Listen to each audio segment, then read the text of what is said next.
कहानी शुरू करने से पहले अगर आपने पार्ट 1 नहीं देखा है तो वह जरूर देखें, क्योंकि वहां मैंने अपने पॉइंट ऑफ व्यू से बताया है कि कैसे मेरी मुलाकात एक चाय वाली भैरवी से हुई थी। मुझे पूरी उम्मीद है आज की कहानी सुनकर आपको तंत्र विद्या का भरपूर ज्ञान मिलने वाला है। उसके लिए आपको यह कहानी पूरी सुननी पड़ेगी। तो चलिए अपने कानों में एयरफोन और हेडफोन लगा लीजिए। चलते हैं कहानी की ओर।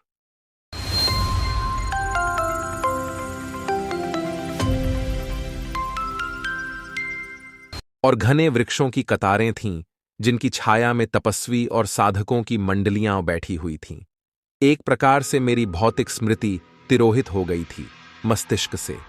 एक नए जंगल का और नए वातावरण का बोध हो रहा था मुझे उस समय। अपने आप में प्रफुल्ल, प्रसन्न और आत्मलीन था मैं। और तभी सामने दिखलाई दी नागगंधा। वह उस नीलवर्णा रहस्यमयी युवती के साथ मेरी ओर आ रही थी। उस समय नागगंधा का वह रूप नहीं था जिसे वक्रेश्वर में देखा था मैंने। किसी अभिसारिका नायिका की तरह लग रही थी वह। दमकता हुआ चेहरा, बड़े बड़े नेत्रों में साधना की अपूर्व चमक और भव्य आकर्षक व्यक्तित्व, गौरवर्ण शरीर पर रेशमी गैरिक वस्त्र। बाल खुले हुए नहीं थे, कसकर बंधे हुए थे और जूड़े में ताजे फूलों की बेड़ियां थीं। गले में स्फटिक और मोतियों की मालाएं झूल रही थीं। मस्तक पर लाल सिंदूर का गोल टीका था। उस रूपांगना का अनिर्वचनीय सौंदर्य देखकर मातृत्व की भावना जागृत हो उठी मेरे हृदय में। लगा जैसे साक्षात महामाया जगदम्बा खड़ी हो मेरे सम्मुख। मन विगलित हो उठा एक बारगी। मेरी ओर देखकर धीरे धीरे मुस्कुरा रही थी नागगंधा। मैंने देखा उस मुस्कुराहट में मधुरता थी, कोमलता थी और था स्नेह। मेरे समीप आकर मंद स्वर में बोली, वह महासाधिका, कैसा लगा यह स्थान? पहले तो मुझसे कुछ कहा ही न गया। किसी प्रकार अपने आप को संभाला और फिर अटक अटक बोला, सुंदर और मोहक। ऐसा रमणीक स्थान विश्व में कहीं नहीं होगा। जिसे वास्तव में आत्मशक्ति कहते हैं, उसका अनुभव कर रही है इस समय मेरी आत्मा। योग चेतना और भोग चेतना मेरी बात सुनकर पूर्ववत मंद और स्निग्ध स्वर में बोली, नागगंधा, यह सूक्ष्म जगत का अत्यंत सूक्ष्मतम भाग है। इसके ऊपर मनोमय जगत है। इस स्थान पर प्राण और मन की शक्ति अत्यंत प्रबल है और साथ ही काल का प्रवाह भी मंदतर है यहाँ। यही सब कारण है कि यहाँ का जीवन काफी लंबा है। इतना लंबा कि उसकी अवधि में एक साधारण मनुष्य 10 बार जन्म ले सकता है और 10 बार मर भी सकता है। प्राण शक्ति और मनः शक्ति से भी मनुष्य की प्राण शक्ति और मनः शक्ति 20 गुनी अधिक है। मनुष्य के पास इच्छा तो है, लेकिन उसमें शक्ति नहीं है। इसीलिए किसी भी इच्छा को पूर्ण करने के लिए मनुष्य मनः शक्ति के साथ साथ कर्म शक्ति की सहायता लेता है। लेकिन यहाँ कर्म नहीं है, कर्म का पूर्ण अभाव है। इसीलिए कोई भी इच्छा बिना कर्म किए स्वतः पूरी हो जाती है, क्योंकि उसमें अपनी स्वशक्ति होती है।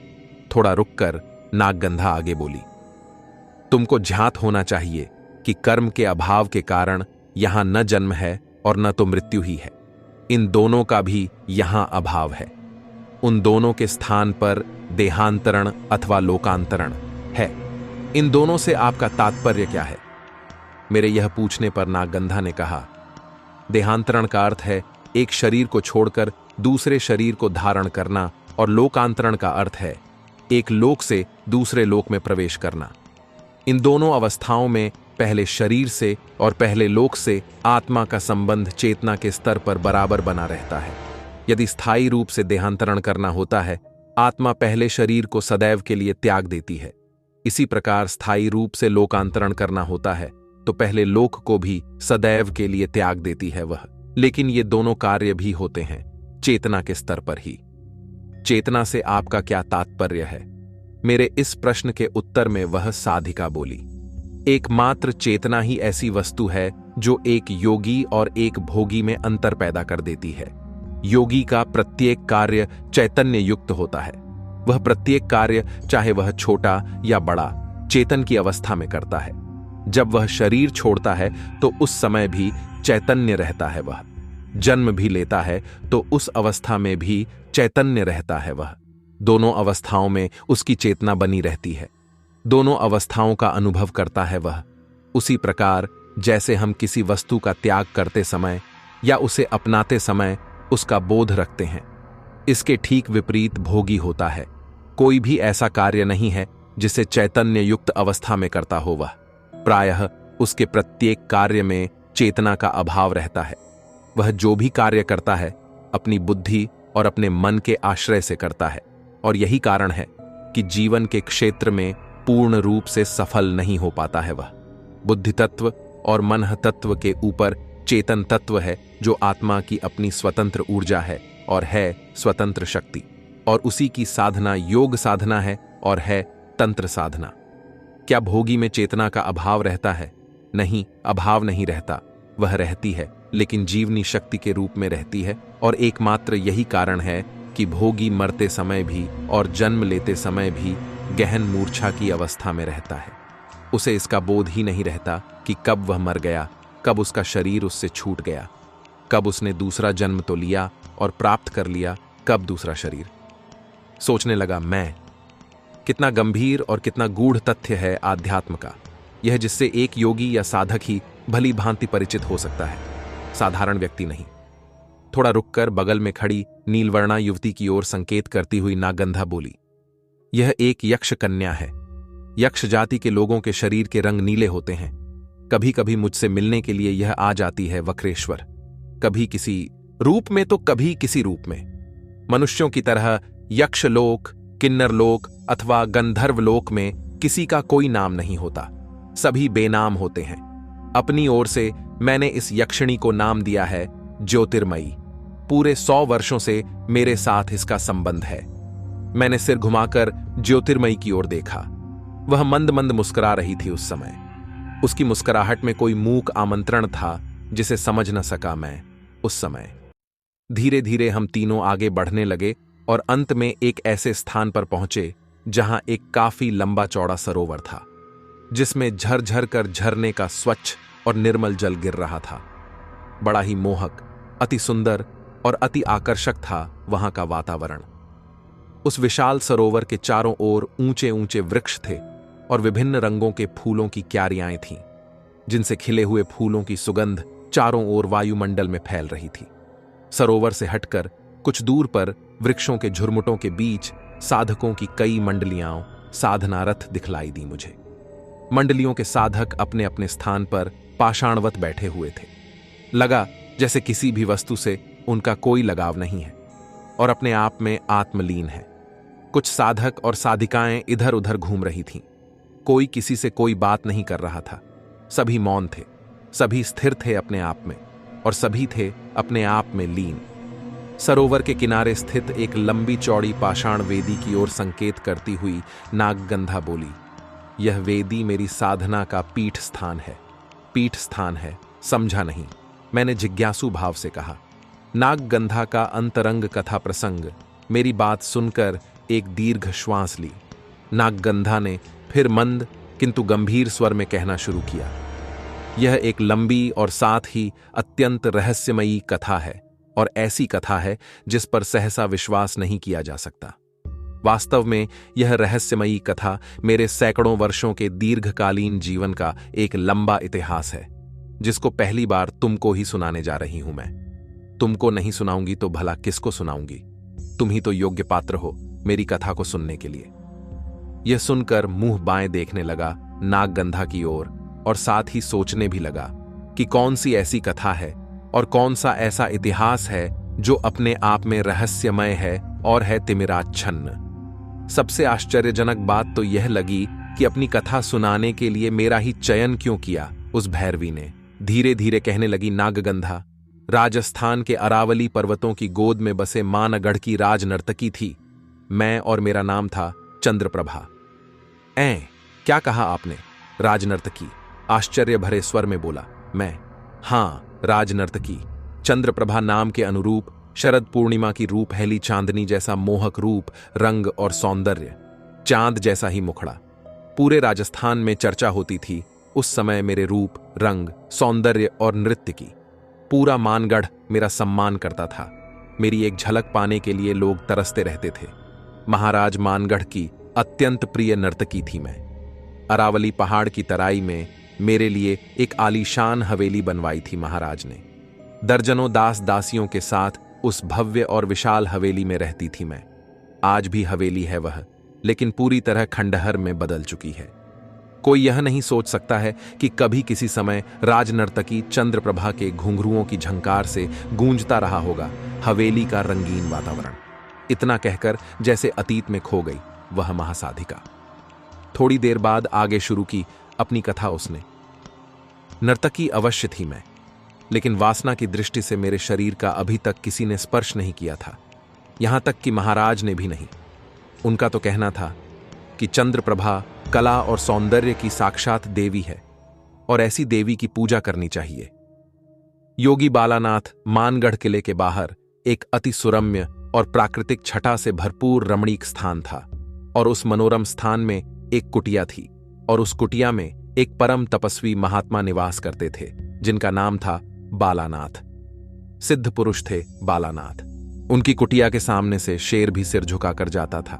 कभी कभी बाबा के दर्शन के लिए चली जाती थी मैं उनकी कुटिया में। बोलते बहुत ही कम थे बाबा। घंटों मौन साधे बाबा की कुटिया में बैठी रहती थी मैं। विचित्र सी शांति का अनुभव होता था बाबा के निकट मेरी आत्मा को। बाबा संत थे, महात्मा थे, योगी थे और परम सिद्ध भी, इसमें संदेह नहीं। छोटी सी मिट्टी की बनी कुटिया थी बाबा की। ऊपर घास फूस का छाजन था। आश्चर्य की बात तो यह थी कि किसी भी ऋतु का प्रभाव कुटिया पर नहीं पड़ता था। घोर वर्षा में भी एक बूंद पानी नहीं टपकता था कुटिया में। बड़े से बड़े आंधी तूफान में भी कुटिया का मामूली छप्पड़ इधर उधर नहीं होता था। निश्चल रहता था वह। बाबा को नित्य क्रिया करते हुए किसी ने नहीं देखा था आज तक। बाबा क्या खाते थे, क्या पीते थे और कब सोते और कब जागते थे, यह भी कोई नहीं जानता था। उनकी कुटिया में पानी से भरी एक गगरी और 2-4 मिट्टी के ही बर्तन थे, इनके अलावा और कुछ नहीं। बाबा के शरीर पर एक चादर और एक लंगोटी ही रहती थी 12 मास। अपने आप में बाबा स्वयं एक रहस्यमय व्यक्ति थे, इसमें संदेह नहीं। बरसात का मौसम था। 3-4 दिनों से लगातार झरझर कर घोर वर्षा हो रही थी अरावली की सुनसान घाटी में। जन्माष्टमी का पर्व था। उस रात दरबार में राधा कृष्ण की लीला से संबंधित एक नृत्य प्रस्तुत करना था मुझे। जब कभी ऐसा अवसर आता था तो सबसे पहले बाबा का आशीर्वाद लेने अवश्य जाती थी उनकी कुटिया में। पालकी पर बैठकर उस दिन भी गई मैं। अपनी कुटिया में बैठे हुए थे बाबा निर्विकार भाव से। मैंने उनका चरण स्पर्श किया। धीरे धीरे बाबा के नेत्र खुले और उन्होंने स्थिर भाव से मेरी ओर देखा और फिर पूछा, क्या आज राजसभा में नृत्य और गायन है तुम्हारा? हां महाराज, उसी के लिए आशीर्वाद लेने आई हूं मैंने कहा विनम्र स्वर में। बहुत देर तक मौन रहे बाबा और फिर गंभीर स्वर में बोले, आज तुम्हारे नृत्य का प्रदर्शन देखने के लिए और देखने के लिए तुम्हारी गायन कला को एक ऐसा व्यक्ति भी उपस्थित होगा नृत्यशाला में जो बहुत बड़ा तांत्रिक है और है काली विद्या का बहुत ऊंचा साधक। उसकी तांत्रिक शक्ति अति प्रबल है। जो चाहता है उसे तत्काल पूरा कर लेता है। वह वास्तव में मानवेतर शक्ति से संपन्न है वह महातांत्रिक, लेकिन उसकी तमोगुणी तंत्र साधना में एक भयंकर त्रुटि रह गई है और उसी त्रुटि को दूर करने के लिए वह अपनी योग्य भैरवी की खोज में भटकता हुआ आया है मानगढ़। तांत्रिक सेवड़ा सिंघा। उस तांत्रिक का नाम तो आप जानते ही होंगे। थोड़ा व्यग्र और अशांत होकर पूछा मैंने बाबा से। हां जानता हूं, उसका नाम है सेवड़ा सिंघा। यदि उसकी दृष्टि तुम पर पड़ गई तो बेटी, तुम्हें फिर छोड़ेगा नहीं वह तांत्रिक। अपनी भैरवी बनाकर ही रहेगा वह। यह सुनकर भीतर ही भीतर कांप सी गई मैं एक बारगी। सोचने लगी मन ही मन क्या करेगा वह मुझे अपनी भैरवी बनाकर। सच बात तो यह थी कि भैरवी का क्या अर्थ होता है इससे परिचित नहीं थी मैं उस समय। रात में महफिल लगी। महाराज और महारानी सोने के सिंहासन पर बैठे हुए थे। सभासद और अन्य दर्शक गण भी अपने अपने स्थानों पर बैठे हुए थे। गुलाब जल, केवड़ा जल के अलावा बेला, चमेली, जूही के फूलों की मिली जुली सुगंध से भरा हुआ था नृत्यशाला का मोहक वातावरण। अनवरत घोर वर्षा हो रही थी उस समय। रह रहकर चमक उठती थी बिजली और उसी के साथ गरज उठते थे सावन भादों के मेघ भी। सभी की नजरें मुझ पर, मेरे रूप पर और मेरे सौंदर्य पर लगी हुई थीं और मेरी नजर खोज रही थी महातांत्रिक सेवड़ा सिंघा को उस भरी नृत्य सभा में। दरबार में उपस्थित सभी जन मेरे परिचित थे। कोई नया व्यक्ति वहां नहीं लगा मुझे। मन में शंका उठी, बाबा की बात असत्य कभी नहीं हो सकती। मेरी नजर अवश्य धोखा खा रही है, इसमें संदेह नहीं। महाराज के इशारे पर कार्यक्रम शुरू हुआ। तानपुरे मिलाए गए, पखावज संवारी गई। जब मेरे मुंह से आवाज निकली तो मंत्रमुग्ध हो गया पूरा दरबार। फिर तो मेरे कंठ से निकले राग मेघमल्हार के स्वर उस सुगंधित वातावरण में गूंज उठे। मेरा स्निग्ध कंठ और मजी हुई आवाज महफिल में जैसे ढंक गई। राग मेघमल्हार के बाद महाराज को प्रणाम कर एक बंदिश छेड़ दी। कान्हा ने मोको डगर चलत दीन्ही गाड़ी में परधर की नार बिरानी। मोको डगर चलत दीन्ही गाड़ी। रागपूरिया धनश्री की बंदिश में गोपी कृष्ण का वह गीत दरबार पर हल्के कोहरे की भांति छा गया एक बारगी। और जब मेरा गायन समाप्त हुआ तो लगा जैसे किसी का चलाया हुआ सम्मोहन का जाल छट छट कर टूट गया हो। और उसी समय सभा के बीच से एक लंबा चौड़ा व्यक्ति अपने स्थान से उठा और तनकर खड़ा हो गया। सभी उपस्थित लोगों की दृष्टि उसकी ओर घूम गई एक साथ। मैं भी ठगी सी देखने लगी उस अपरिचित को। बड़ा ही सजीला और बांका जवान था वह व्यक्ति। लंबा कद, गोरा रंग, गठीली देह, चौड़ी छाती, चौड़ा मस्तक, कंधे तक झूलते हुए काले घुंघराले बाल, ऊपर की उठी हुई घनी काली मूंछें, दोनों हाथों की गोरी गोरी उंगलियों में कीमती रत्नों की अंगूठियां और गले में पुखराज, पन्ना, नीलम, मोती और स्फटिक की झूलती हुई मालाएं। उस व्यक्ति ने झुककर प्रणाम किया, दोनों हाथ जोड़कर महाराज को, और फिर मंद मृदु किंतु थोड़े कठोर स्वर में कहा, महाराज, मेरा नाम सेवड़ा सिंघा है। तंत्र मंत्र की जितनी भी विद्याएं हैं उनमें निपुण हूं, और इसके अलावा संगीत कला का भी झांता हूं मैं। पूरे देश का भ्रमण करते हुए अंत में आया हूं आपके राज्य में, और मेरी इच्छा है कि थोड़ा अवसर मुझे भी देने की कृपा करें सेवा करने की। आप कहना क्या चाहते हैं, स्पष्ट करिए। महाराज ने राजोचित गंभीर स्वर में पूछा। राजनर्तकी चंद्रप्रभा से गायन युद्ध।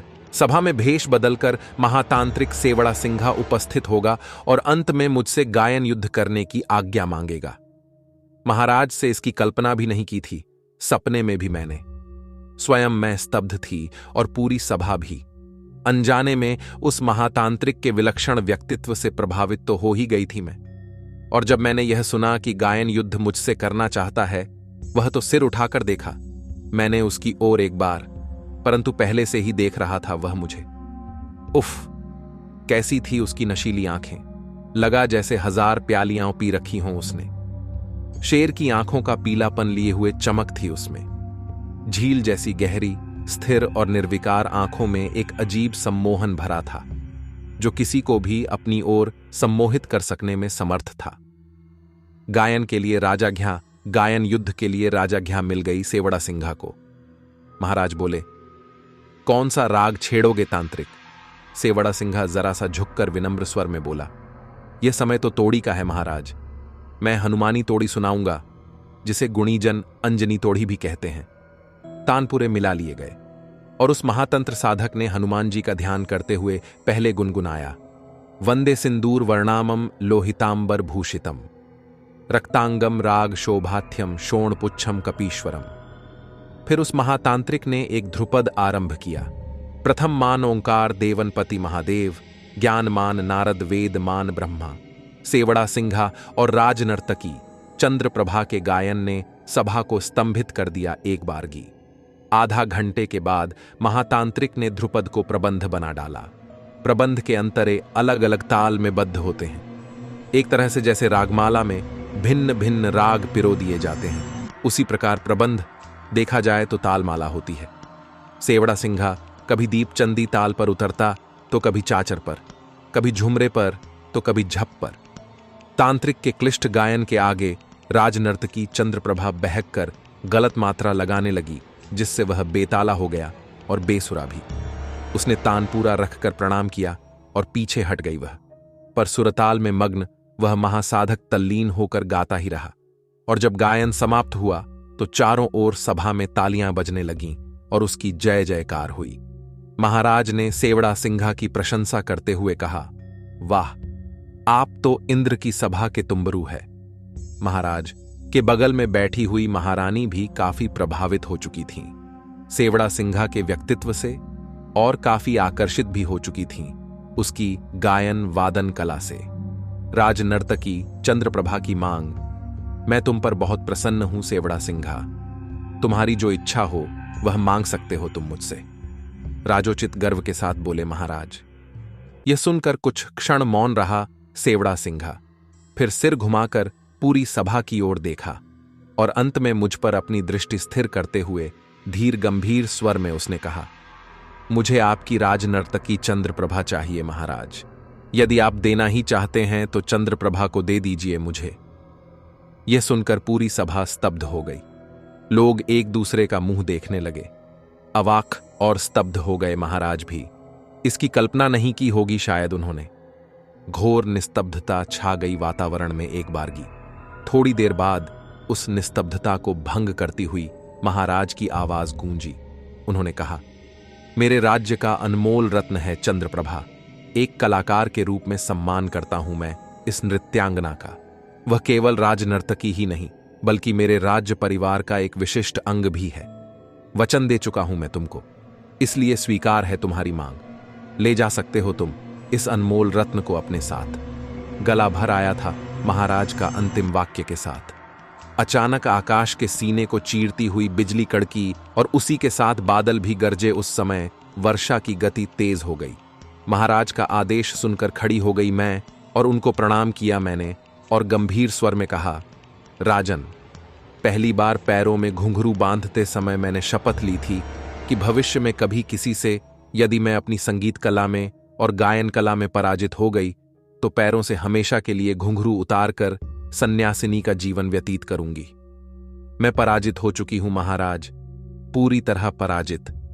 अब मैं सन्यास लूंगी, इसके लिए आज्ञा दें महाराज।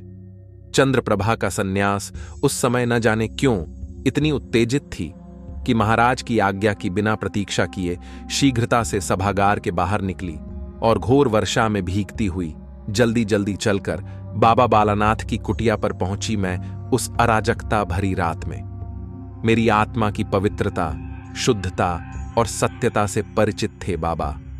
अपना लिया उन्होंने अपनी शिष्या के रूप में। दूसरे ही दिन संयोगवश गुरु पूर्णिमा थी। बाबा ने विधिवत सन्यास दीक्षा दी, फिर दी गुरु मंत्र दीक्षा और मेरा नाम रखा नागगंधा। अब मैं चंद्रप्रभा से सन्यासिनी नागगंधा हो गई थी। मेरे शरीर पर गैरिक वस्त्र था और पैरों में थी खड़ाऊ। उसी समय मुझे ले चले योग तंत्र पर बाबा। शीघ्र ही सहज समाधि में लीन रहने लगी मैं। इतना कहकर मौन हो गई नागगंधा। ऐसा लगा मानो गहराई में डूबकर कुछ सोच रही हो वह। फिर क्या हुआ? धीरे से पूछा मैंने। मेरा प्रश्न सुनकर उन्होंने एक बार मेरी ओर देखा और कहा, होगा क्या? जो होना था वही हुआ। क्या हुआ? मानगढ़ का नाश। एक दिन में खंडहर में बदल गया पूरा मानगढ़।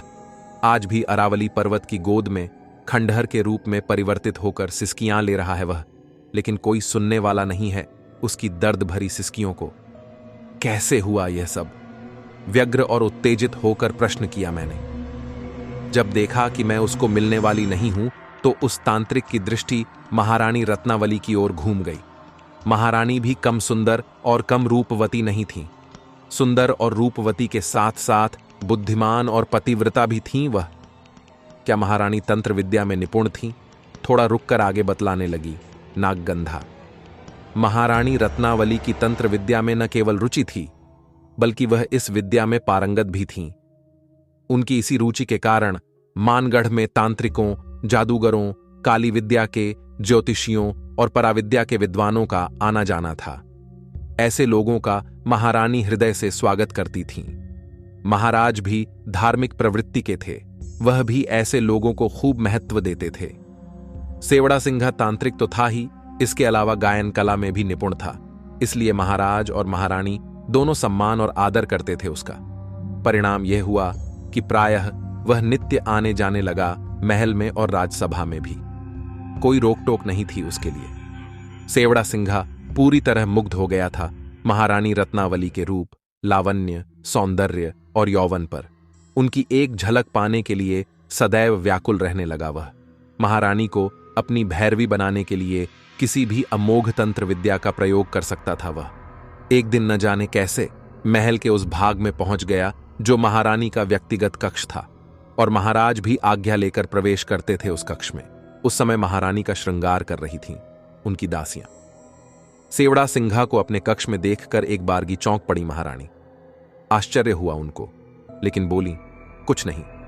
श्रृंगार के समय उनका रूप, यौवन और लावण्य और अधिक निखर आया था। चेहरा भी अपूर्व तेज से दमक रहा था उनका। रानी का सम्मोहक रूप, महारानी का वह श्रृंगारिक रूप देखकर सम्मोहित हो उठा वह तांत्रिक। विक्षिप्त हो उठा वह, जैसे वहां रुका न गया उससे। तुरंत कक्ष के बाहर निकल आया वह। उसके मनोभाव को समझते देर न लगी महारानी रत्नावली को। वह चाहती तो फटकार सकती थी, झिड़क सकती थी और मानगढ़ से निकाल भी सकती थी उसे, लेकिन ऐसा उन्होंने किया नहीं। क्यों? इसका उत्तर स्वयं उन्हीं के पास था। महाराज ने सेवड़ा सिंघा से प्रभावित होकर सारी सुख सुविधाएं प्रदान की थीं उसको। किसी चीज का अभाव न था उस तांत्रिक को। रहने के लिए सुंदर और भव्य महल था। सेवा के लिए दर्जनों दास दासियां थीं। बहुमूल्य रत्नों का भंडार था। क्या नहीं था उसके पास? जो नहीं था वह थी मन की शांति। बिल्कुल अशांत, विक्षिप्त और अस्थिर हो चुका था वह महातांत्रिक। हर समय उसके मन प्राणों पर छाई रहती थी महारानी रत्नावली की मनमोहक छवि। मन ही मन उसने निर्णय कर लिया था कि हमेशा हमेशा के लिए अपनी अमोघ तांत्रिक विद्या के बल पर महारानी को अपने अधिकार में कर लेगा और अपनी भैरवी बनाकर के ही छोड़ेगा उसे। रानी को प्रभावित करने के लिए रंगमहल में सेवड़ा सिंघा ने तंत्र विद्या की तमाम कलाएं दिखाईं। रानी रत्नावली आसन पर बैठी आम दर्शकों की तरह उसकी कलाएं देख देख मुस्कुराती रहीं। सेवड़ा सिंघा को अशर्फी का तोड़ा देकर विदा किया उन्होंने। चलते समय सेवड़ा सिंघा ने प्रसाद देना चाहा महारानी को, लेकिन महारानी ने अस्वीकार करते हुए कहा कि स्त्रियों को तांत्रिक का दिया हुआ प्रसाद नहीं खाना चाहिए, यह उनके गुरु की आज्ञा है। सेवड़ा सिंघा को महारानी की यह बात काफी बुरी लगी। अपमान समझा उसने अपना, लेकिन उसने कुछ कहा नहीं। वह चुपचाप अपने महल में लौट आया। सेवड़ा सिंघा जानता था कि रानी रत्नावली तंत्र विद्या में सिद्धहस्त हैं, तंत्र साधना की निपुण हैं। उन पर उसकी तंत्र विद्या का असर तभी हो सकता है जब उसकी दी हुई कोई वस्तु मंत्रपूत कर उनके शरीर का स्पर्श कराया जाए, जबकि यह उसके लिए सरल नहीं था। काफी सोच समझ के बाद इसका भी रास्ता निकाला सेवड़ा सिंघा ने। उसे पता चला था कि महारानी हर सोमवार को शिवजी का व्रत रखती हैं और पूजा अर्चना के लिए सोमेश्वर मंदिर जाती हैं। उसने धन का लालच देकर सोमेश्वर मंदिर के पुजारी को अपनी ओर मिलाने की कोशिश की, लेकिन पुजारी ने उसके मंत्रपूत प्रसाद को धोखे से महारानी को खिलाने से इनकार कर दिया। पुजारी का रुख देखकर उसने पुजारी पर वशीकरण विद्या का प्रयोग कर दिया। प्रयोग सफल रहा।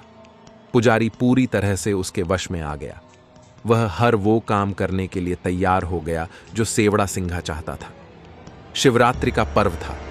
सेवड़ा सिंघा यह जानता था कि रानी रत्नावली शिवजी की पूजा के लिए सोमेश्वर मंदिर जाएंगी। इस अवसर का लाभ उठाने के लिए उसने सोमेश्वर मंदिर के पुजारी को निर्देश दिया कि वह मंदिर न जाए। पुजारी क्योंकि उसके वश में था, अतः उसने उसके आदेश का पालन किया। इसके बाद पुजारी का रूप धारण कर स्वयं सोमेश्वर मंदिर जा पहुंचा वह। उसे असली पुजारी के रूप में देखकर किसी को शक भी नहीं हुआ। रानी रत्नावली अपनी दासियों के साथ नियत समय पर सोमेश्वर मंदिर पहुंची। पुजारी के रूप में उपस्थित सेवड़ा सिंघा ने रानी रत्नावली की विधि विधान से पूजा करानी शुरू की। पूजा कराते समय सेवड़ा सिंघा के हाथ का स्पर्श रानी के शरीर से हो गया। रानी ने इसे संयोग समझकर कुछ नहीं कहा, लेकिन वह स्पर्श उन्हें कुछ विचित्र अवश्य लगा। पूजा के समय रानी आंखें बंद किए बैठी ध्यान में लीन थीं। उसी समय जोरों की गर्जना हुई और उसी गर्जना के साथ सोमेश्वर शिव की संगमरमर की पिंडी खंडित हो गई। आश्चर्य से देखा आंखें खोलकर रानी ने। उन्होंने पुजारी के रूप में सेवड़ा सिंघा को तुरंत पहचान लिया। क्रोध से लाल हो उठी उनकी आंखें। फटकारते हुए गरज कर बोली, वह इसे अपना सौभाग्य समझो कि आज मेरा व्रत है और है शिवरात्रि का पर्व, इसलिए तुमको कोई शाप नहीं दे सकती। मैं क्षमा करती हूं तुमको, लेकिन आज के बाद तुम कभी मेरे पतिव्रत धर्म के आड़े मत आना, वरना अंजाम अच्छा ना होगा। अपनी बात कहकर मंदिर के बाहर निकल गई रानी रत्नावली। सेवड़ा सिंघा अवाक देखता रहा उनको जाते हुए। उसकी कलुषित भावना धरी की धरी रह गई। आज भी सोमेश्वर मंदिर का शिव पिंड उसी प्रकार खंडित है। इस घटना के बाद मानगढ़ नहीं छोड़ा सेवड़ा सिंघा ने। रानी रत्नावली ने भी महाराज से इस घटना की चर्चा नहीं की। धीरे धीरे 4-5 महीने का समय बीत गया।